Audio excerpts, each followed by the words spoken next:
ગમે તે મુશ્કેલીની વચ્ચે પણ કોંગ્રેસના કાર્યકર્તાઓ મજબૂતીથી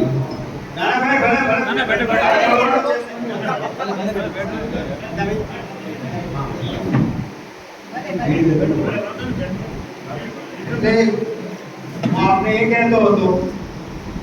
कि इंदिरा गांधी जी कांग्रेस का अमेरिका ना पाड़ी थी कि युद्ध अटकावी दो हमारो 7मो काफलो रवाना થઈ ગયો છે તો પણ इंदिरा गांधी તૈયાર નહીં અને પાકિસ્તાનને ટુકડા કરીને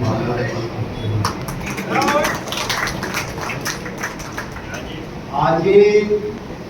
અમેરિકાનો પ્રમુખ કહે છે કે સીઝ ફાયર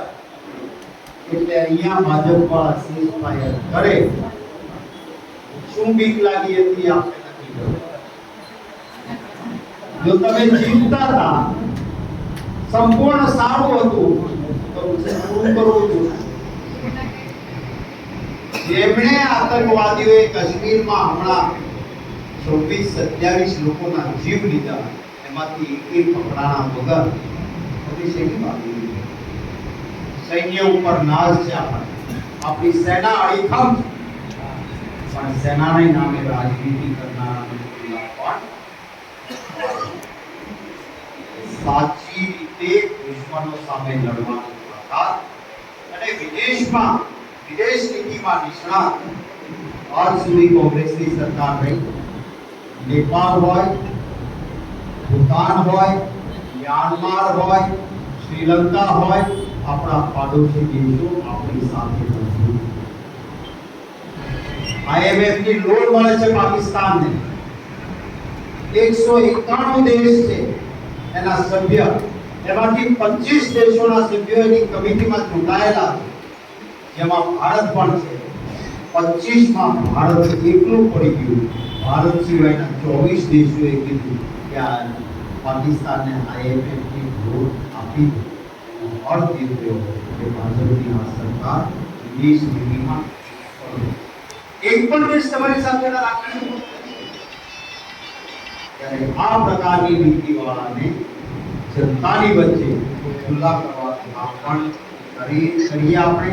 કચ્છની જે પ્રતિષ્ઠાની વસ્તુઓ તૂટતી હોય ત્યાં કોંગ્રેસી રહી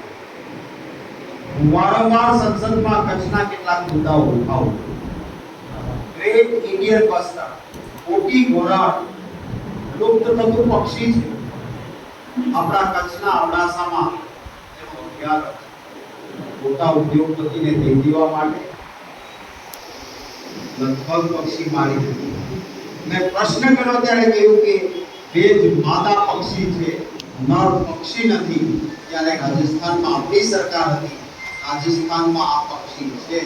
મેં ગેહલોત સાહેબને વિનંતી કરી તો એણે કહ્યું કે ગુજરાત સરકાર વિનંતી કરશે તો અમારે ત્યાંથી એક બે નર પક્ષી અમે આપીશું જેથી કચ્છમાં જો વરાળ ચડવાઈ રહે તો દુનિયામાં કચ્છનું નામ રહે ભાજપની સરકારે માંગણી પણ ના કરી એમને તો આ એક પક્ષી મરી જાય એટલે અભયારણ્યની જમીન વરાળ અભયારણ્યની જમીન પાણીના ઉદ્યોગ